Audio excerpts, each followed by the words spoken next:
الحمد لله رب العالمين والصلاة والسلام على رسوله سيدنا محمد صلى الله عليه وسلم أشرف المرسلين وعلى آله وأصحابه أجمعين.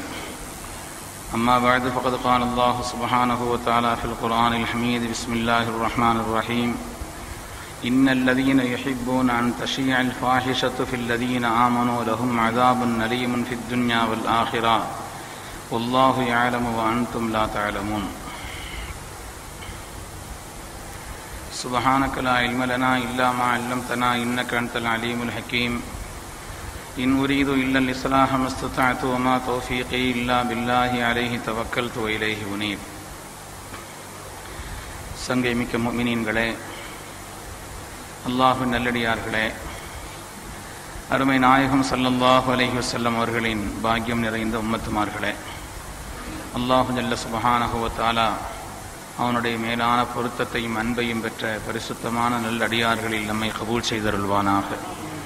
அல்லாஹுவின் மேலான திருப்தியை நோக்கமாக கொண்டு நம்முடைய வாழ்வின் ஒவ்வொரு நிலைகளிலேயும் இந்த உலகத்தில் வாழ்ந்து காட்டிய வள்ளல் முஹம்மதுர் ரசூலுல்லாஹி ஸல்லல்லாஹு அலைஹி வஸல்லம் அவர்களின் சத்திய வழி நின்று ஈருலகத்திலும் வெற்றி பெற்ற பரிசுத்தமான அடியார்களில் அல்லாஹ் நம் எல்லோரையும் தேர்ந்தெடுத்து அருள் புரிவானாக. சங்கைக்குரிய பெருமக்களே, 4 பேர் முன்னிலையிலே பாராட்டப்பட வேண்டும் என்பதை மனித சமூகம் விரும்புகிறது.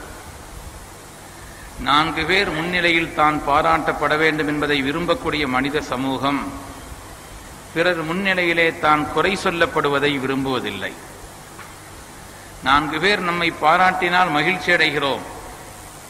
ஆனால் மற்றவர்களால் குறை சொல்லப்படும் பொழுது அல்லது மற்றவர்கள் முன்னிலையிலே குறைபடுத்தப்படும் பொழுது மனித மனம் அதை தாங்கிக் கொள்வதற்கு இயல்வதில்லை. இது பொதுவாக மனிதனுடைய சுபாவம். இந்த சுபாவத்தின் அடிப்படையில் தான் கண்மணி நாயகம் ஸல்லல்லாஹு அலைஹி வஸல்லம் அவர்கள் மனித சமுதாயத்திடத்தில் நாம் நடந்து கொள்ள வேண்டிய அணுகுமுறைகளையும் நமக்கு சொல்லி இருக்கிறார்கள். ஒருவருக்கு உபதேசமே செய்வதானாலும் சரி, அந்த உபதேசத்தையும் யாருடைய மனதும் புண்படாமல், யாருடைய மானத்தையும் கிழித்து விடாமல், யாருடைய கண்ணியத்தையும் குறைத்து விடாமல் அப்படித்தான் செய்ய வேண்டும் என்று மார்க்கம் நமக்கு சொல்லித் தருகிறது. ஒரு உபதேசம் செய்வதானாலும் சரி, அதற்கென்று இடம் இருக்கிறது, அதற்கென்று தகுந்த நேரம் இருக்கிறது. எல்லா நேரத்திலும் செய்துவிடவும் முடியாது, எல்லா இடத்திலும் செய்துவிடவும் முடியாது. தமிழிலே ஒரு பாடல் ஒன்று இருக்கிறது: வானரும் மழைதனில் நனைய, வானரும் மழைதனில் நனைய, தூக்கணும் தான் ஒரு நெறிசொல. ஒரு சின்ன அடி ஒன்று. அதாவது குரங்கு மழையிலே நனைந்து கொண்டே அலைகிறது. குரங்கு மழையிலே, கடுமையான மழையிலே அது நனைந்து கொண்டே அலைகிறது. இதை பார்த்த ஒரு தூக்கணாங்குருவி அந்த குரங்கை பார்த்து சொல்கிறது: முட்டாள் குரங்கே, நீ எப்பொழுது பார்த்தாலும் மரத்துக்கு மரம் தாவிக் கொண்டிருக்கிறாயே, எப்பொழுதாவது நீ இந்த மழை பெய்தால் ஒதுங்குவதற்காக என்று ஒரு கூட்டை கட்டி வைத்தால் என்ன? நான் பார் ஒரு அழகான கூட்டை கட்டி வைத்திருக்கிறேன். எப்படிப்பட்ட மழை வந்தாலும் என்னை தாக்காது, அந்த மழையினுடைய தாக்கம் என்னை ஒன்றும் செய்யாது. நான் ஒரு கூட்டை கட்டி வைத்திருக்கிறேன் பார் என்று நல்ல மழை பெய்து கொண்டிருக்கக்கூடிய நேரத்தில் அங்கும் இங்கும் அலையக்கூடிய அந்த குரங்கை பார்த்து தூக்கணாங்குருவி உபதேசம் சொல்லுமா: வானரும் மழைதனில் நனைய, தூக்கணும் தான் ஒரு நெறி சொல, தாண்டி பெய்த்திடும். பொருத்தமில்லாத நேரத்தில், தான் மழையிலே நனைந்து கொண்டிருக்கக்கூடிய இந்த நேரத்தில் தன்னை முட்டாளாக ஆக்கியது சொல்லக்கூடிய உபதேசத்தை தாங்கிக் கொள்ள முடியாத அந்த குரங்கு பாய்ந்து போய் அது கட்டி கொண்டிருந்த அல்லது கட்டி கொண்டிருக்கக்கூடிய அது எதிலே தங்கி இருக்கிறதோ அந்த கூண்டை அப்படியே பீத்தி எறிந்து விடுமா. உபதேசம் செய்வதானாலும் சரி, அதற்கென்று ஒரு நேரம் இருக்கிறது. கடுமையான கோபத்தில் இருக்கும் பொழுது உபதேசம் செய்யாதீர்கள், கண்மணி நாயகம் ஸல்லல்லாஹு அலைஹி வஸல்லம் சொன்னார்கள். அதே போல ஒரு இடம் இருக்கிறது, ஒரு பக்குவம் இருக்கிறது. அதற்கு அப்துல்லாஹ் இப்னு மஸ்ஊத் ரலியல்லாஹு அன்ஹுமா அவர்கள் தஹஜ்ஜத் தொழுகையில கொஞ்சம் கவனக்குறைவாக இருந்தார்கள். கண்மணி நாயகம் ஸல்லல்லாஹு அலைஹி வஸல்லம் அவர்கள் அதற்கு அப்துல்லாஹ் இப்னு மஸ்ஊத் ரலியல்லாஹு தஆலா அவர்களை குறித்து சஹாபிகளிடத்தில் சொன்னார்கள்: நிஅமர் ரஜுலு அப்துல்லாஹ், நிஅமர் ரஜுலு அப்துல்லாஹ் லவ் கான யுஸல்லி பில் லைல். அதற்கு அப்துல்லாஹ் இப்னு மஸ்ஊத் ரொம்ப நல்ல மனிதர் ஸல்லல்லாஹு அலைஹி வஸல்லம் சொன்னாங்க. அப்துல்லாஹ் இப்னு மஸ்ஊத் நல்ல மனிதர், ஆனால் தஹஜ்ஜுதிலே கொஞ்சம் கூடுதல் கவனம் செலுத்தினார் என்று சொன்னார்கள். தஹஜ்ஜத் தொழுகை தொழுகவில்லை என்று கண்டிக்கவில்லை. அதிலே சில நேரங்களில் அவர்களுக்கு கவனக்குறைவு இருக்கிறது என்று கண்டிக்கவில்லை. முதலாவது பாராட்டினார்கள். நிஅமர் ரஜுலு அப்துல்லா இப்னு மஸ்ஊத் நல்ல மனிதர். லவ்கான யுஸல்லி பில்லைல், அவர்கள் இரவு நேரத்திலே அந்த தொழுகையை தஹஜ்ஜுதிலே கூடுதல் கவனம் செலுத்தினால் என்று கண்மணி நாயகம் ஸல்லல்லாஹு அலைஹி வஸல்லம் ஒரு வார்த்தையை போட்டார்கள். பெருமக்களே, தன்னுடைய மௌத் வரை அதற்கு அப்துல்லா இப்னு மஸ்ஊத் ரலியல்லாஹு அன்ஹு அவர்கள் தஹஜ்ஜுதை விட்டதாக வரலாறு இல்லை. எனவே உபதேசம் செய்வதானாலும் சரி, யாருடைய மானமும் குறைந்து விடாது, யாருடைய கண்ணியத்திற்கும் இழுக்கு ஏற்பட்டு விடாது செய்யக்கூடிய அணுகுமுறை வேண்டும் என்று நமக்கு இஸ்லாம் போதித்து தருகிறது. மாமன்னர் ஹாரூன் ரஷீதினுடைய சபை, அந்த சபையிலே அவர் ஒரு தவறு செய்து விட்டார். அந்த தவறை கண்டிப்பதற்காக அந்த சபையிலே இருந்த ஒரு பேரறிஞர் கடுமையான வார்த்தைகளை கொண்டு மாமன்னர் ஹாரூன் ரஷீதை கண்டிக்கிறார். கண்டித்த உடனே மன்னர் ஹாரூன் ரஷீது சொன்னாராம், ஒரு அரசனுடைய சபையிலே அவருடைய முன்னிலையிலே சத்தியத்தை எடுத்து சொல்வது என்பது ஒரு பேராற்றல் தான், அது ஒரு நல்ல காரியம் தான். ஆனால் அதை பக்குவமாக சொன்னால் என்ன, நளினமான வார்த்தைகளை கொண்டு சொன்னால் என்ன, அதை மென்மையாக சொன்னால் என்ன? ஏனென்றால் உங்களை விட சிறந்த ஒரு மனிதரை, என்னை விட ஒரு மோசமான ஒரு ஆளிடத்தில் அல்லாஹ் தஆலா அனுப்பினான். அனுப்பும் பொழுது சொன்னான், ஃபகூலா லஹு கௌலன் லய்யினா, மிருதுவாக சொல்லுங்கள் என்று சொல்லி அனுப்பினான். உங்களை விட சிறந்த மனிதர், அதாவது மூசா அலைஹிஸ்ஸலாம் அவர்களை, கலீமுல்லாவான மூசா அலைஹிஸ்ஸலாமை அல்லாஹ்வுடைய சாபத்தை பெற்ற ஃபிரௌனிடத்தில் அல்லாஹ் தஆலா அனுப்பினான். அனுப்பும் பொழுது அல்லாஹ் சொன்னான், அந்த ஃபிரௌனிடத்திலும் கூட ஃபகூலா லஹு கௌலன் லய்யினா, மிருதுவான நளினமான மென்மையான வார்த்தைகளை கொண்டு உபதேசம் செய்யுங்கள் என்று அல்லாஹ் சொன்னானே. நீங்க மூசாவை விட உயர்ந்த ஆளும் இல்லை, நான் ஃபிரௌனை விட மோசமான ஆளும் இல்லை, பக்குவமா சொன்னா என்னன்னு கேட்டாங்க. பெருமக்களே, அதனால எந்த விஷயத்தையும் சரி, யாருடைய மானமும் கிழிக்கப்படாது, யாருடைய கண்ணியமும் குறைக்கப்படாது உள்ள அணுகுமுறை வேண்டும் என்பதை இஸ்லாம் நமக்கு தெளிவாக போதிக்கிறது. கண்மணி நாயகம் ஸல்லல்லாஹு அலைஹி வஸல்லம் சொல்வார்கள், இன்ன மின் அர்பர் ரிபா அல் இஸ்திதாலத்து ஃபீ இர்தில் முஸ்லிமி பிகைரி ஹக்கின். வட்டியிலேயே மோசமான வட்டி எது தெரியுமா? வட்டியிலேயே மோசமான வட்டி எது தெரியுமா? ஒரு மனிதனுடைய கண்ணியத்தை, அவருடைய மானத்தை முறையில்லாமல் கிழிக்கும் காரியம்னு சொன்னாங்க. ஒரு மனிதனுடைய மானத்தை வாங்குவது, அவருடைய கண்ணியத்தை குறைப்பது இருக்கிறதே வட்டியில மோசமான வட்டின்னு சொன்னாங்க. அது என்ன வட்டியில மோசமான வட்டி? பெருமக்களே, ஒரு மனிதருடைய பொருளை அபகரிப்பதை, அவருடைய பொருளை திருடுவதை, அதை நாம் அதிகப்படியாக வாங்குவதை வட்டி என்று சொல்கிறோம். பொருளை அதிகப்படியாக அவரிடத்திலிருந்து நீங்கள் வாங்குவது வட்டி, அது கூடாது, அது ஹராம் என்று சொன்னால் அவருடைய மானம் அதைவிட பெரியதுன்னு ஸல்லல்லாஹு அலைஹி வஸல்லம் உணர்த்தி காமிக்கிறான். அவருடைய மானம் அதைவிட பெரியது, அவருடைய கண்ணியம் அதைவிட பெரியது.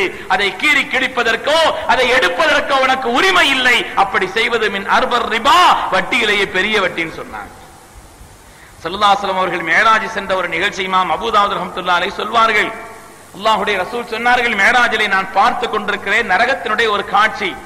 அங்கே சில பேர் அவருடைய நகங்கள் கூர்மையாக இருக்கிறது, இரும்பை கொண்டு, கூர்மையான இரும்பு நகம் இருக்கிறது, அதை கொண்டு முகத்தை கிழித்துக் கொண்டிருக்கிறார்கள், கோரையாக்கி கொண்டிருக்கிறார்கள், தங்களுடைய நெஞ்சங்களை எல்லாம் கோரையாக்கி கொண்டிருக்கிறார்கள், சதைகளை தீத்து எரிந்து கொண்டிருக்கிறார்கள். மன்ஹா உலாயா ஜிப்ரீல், ஜிப்ரீலே யார் இவர்கள், எதற்காக இப்படி செய்கிறார்கள் என்றால் ஹஜ்ரத் ஜிப்ரீல் அலைஹிஸ்ஸலாம் அவர்கள் சொன்னார்கள், யகுலூன லுஹூமன் நாஸ் வ யகஊன ஃபீ இராதின் நாஸ். உலகத்திலே புறம் பேசிக்கொண்டு அலைந்தவர்கள், உலகத்திலே புறம் பேசிக்கொண்டு அலைந்தவர்கள், மக்களுடைய கண்ணியத்தையும் உங்களுடைய மானத்தையும் கிழித்தவர்கள் என்று கண்மணி நாயகம் ஸல்லல்லாஹு அலைஹி வஸல்லம் இடத்திலே செய்தனா ஜிப்ரீல் அலைஹிஸ்ஸலாம் அவர்கள் சொன்னதா ஹதீஸிலே நாம் பார்க்கிறோம். அருமையான பெருமக்களே, எனவே மற்றவர்களுடைய மானத்தை குறைப்பது, அவருடைய கண்ணியத்தை கீழாக்குவதான அந்த காரியம் என்பது மார்க்கத்தினுடைய அடிப்படைக்கு முரணானது என்பதை ஹஜ்ரத் ரசூலுல்லாஹி ஸல்லல்லாஹு அலைஹி வஸல்லம் சொல்லி காண்பிப்பார்கள். மார்க்கத்திலே புறம் பேசுவது ஹராமாக்கப்பட்டிருக்கிறது. பிறரை திட்டுவதை பெரும்பாவம் என்று ஸல்லல்லாஹு அலைஹி வஸல்லம் சொன்னார்கள். சிபாபுல் முஸ்லிமி ஃபுசூக்குன், ஒரு மனிதரை திட்டுவது, ஒரு முஸ்லிமை திட்டுவது இருக்கிறதை பெரும்பாவம் என்று சொன்னார்கள். அதே போல கோல் சொல்வது இருக்கிறதை, அதை பற்றி அல்லாஹ்வுடைய ரசூல் கண்டித்தார்கள். அது கபருடைய அதாபிற்கு அதுதான் காரணம் என்று அருமை நாயகம் ஸல்லல்லாஹு அலைஹி வஸல்லம் ஒரு கபரை கடந்து செல்லும் பொழுது சொன்னார்கள். அதே போல ஒரு மனிதனுடைய ரகசியத்தை வெளியாக்குவது, இது போலுள்ள காரியங்கள் எல்லாம், கொலை செய்வதோ, புறம் பேசுவதோ, கோல் சொல்வதோ, திட்டுவதோ, இது போலுள்ள காரியங்களை மார்க்கம் ஹராமாக்கியதற்கான காரணம் என்ன என்று சொன்னால், அடிப்படையான காரணம் மற்றவருடைய கண்ணியம் அதிலே குறைக்கப்படுகிறது, மற்றவருடைய மானம் அதிலே குலைக்கப்படுகிறது என்ற காரணத்தினால் தான் ஹஜ்ரத் ரசூலுல்லாஹி ஸல்லல்லாஹு அலைஹி வஸல்லம் அவர்கள் அவைகளை கண்டித்தார் என்பதை நாம் வரலாற்றிலே ஹதீஸ்களிலே நாம் பார்க்கிறோம். அருமையான பெருமக்களே, எனவே உலகத்திலே ஒவ்வொரு மனிதனுடைய மானமும் அது காக்கப்பட வேண்டும். ஒவ்வொரு மனிதனுடைய கண்ணியமும் பேணப்பட வேண்டும். அந்த கண்ணியம் காக்கப்படுவது இஸ்லாமிய மரபுக்கு சொந்தமான ஒரு நிகழ்வு, ஒரு செய்தி என்பதை ஹஜ்ரத் ரசூலுல்லாஹி ஸல்லல்லாஹு அலைஹி வஸல்லம் அவர்கள் நமக்கு சொல்லி காண்பிப்பார்கள். பெருமக்களே, ஈரான் நாட்டினுடைய தளபதியாக இருந்தவர் ஹர்முசான் என்பவர். ஈரான் நாட்டினுடைய தளபதியாக இருந்த அந்த ஹர்முசான் ஏராளமான முஸ்லிம்களை கொன்று குவித்தவர். இஸ்லாத்தை அழித்தொழிப்பதற்கு காரணமாக இருந்தவர்.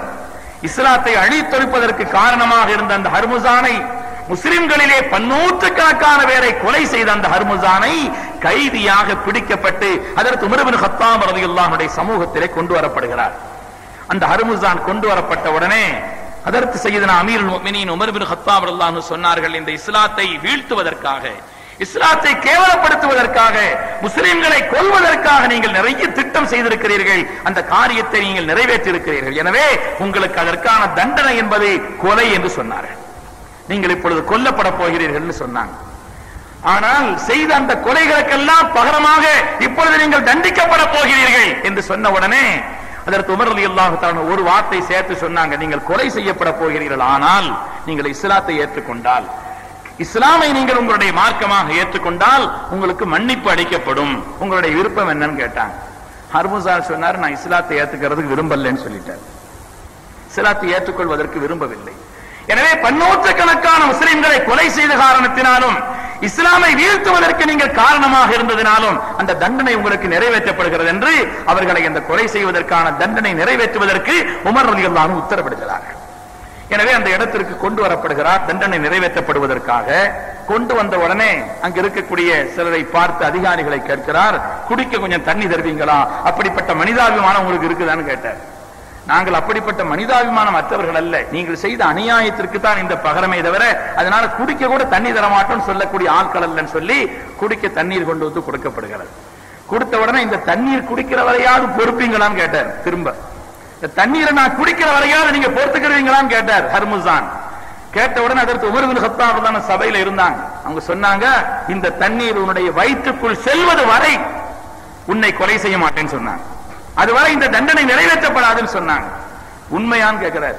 கண்டிப்பாக இந்த தண்ணீர் உங்களுடைய வயிற்றில் செல்லும் வரை நீங்கள் தண்டனை நிறைவேற்றப்பட மாட்டீர்கள் என்று சொன்ன உடனே கையில வாங்கி அந்த தண்ணீரை தூர ஊத்திட்டார். ஹர்முசான் கையில் வாங்கி அந்த தண்ணீரை கீழே ஊற்றி விட்டார். ஊற்றிய உடனே சமயோசித்தன் காரணத்தினாலே இப்பொழுது வாக்குறுதி காப்பாற்றப்படுமா என்று கேட்கிறார். என்ன உமரே, இப்பொழுது உங்களுடைய வாக்குறுதி காப்பாற்றப்படுமா என்று கேட்கிறார். நிச்சயமாக சொன்னாங்க.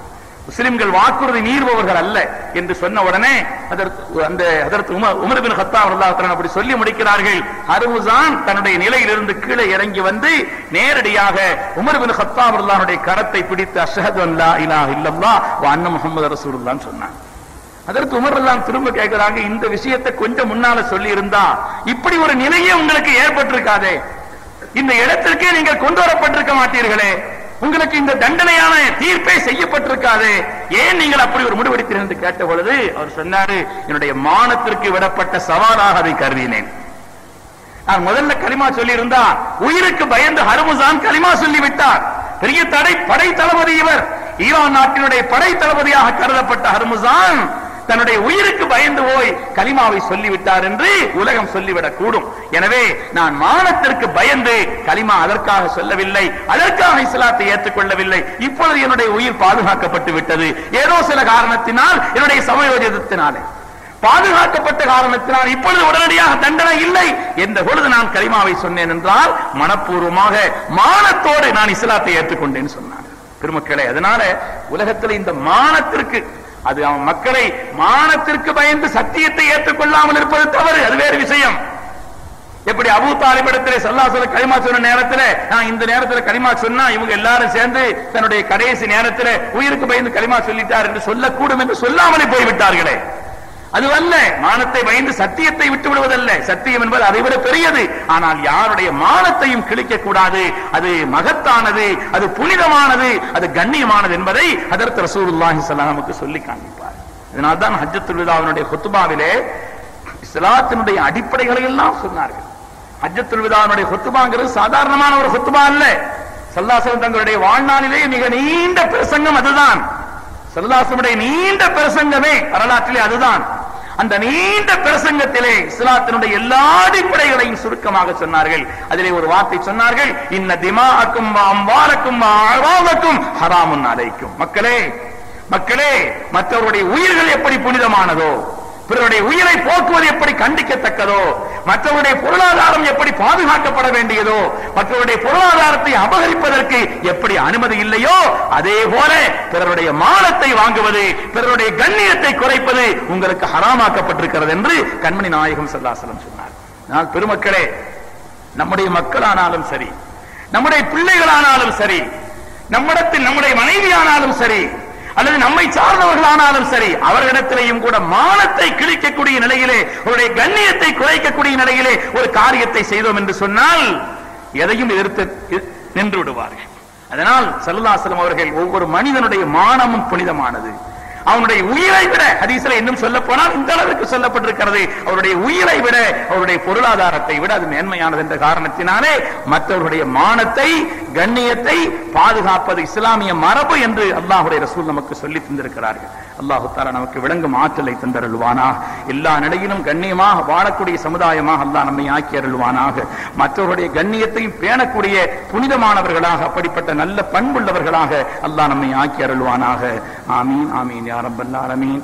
வ ஆகிரு தஅவானா அல்ஹம்துலில்லாஹி ரப்பில் ஆலமீன். அஸ்ஸலாமு அலைக்கும். This audio was downloaded from tamilbayan.com.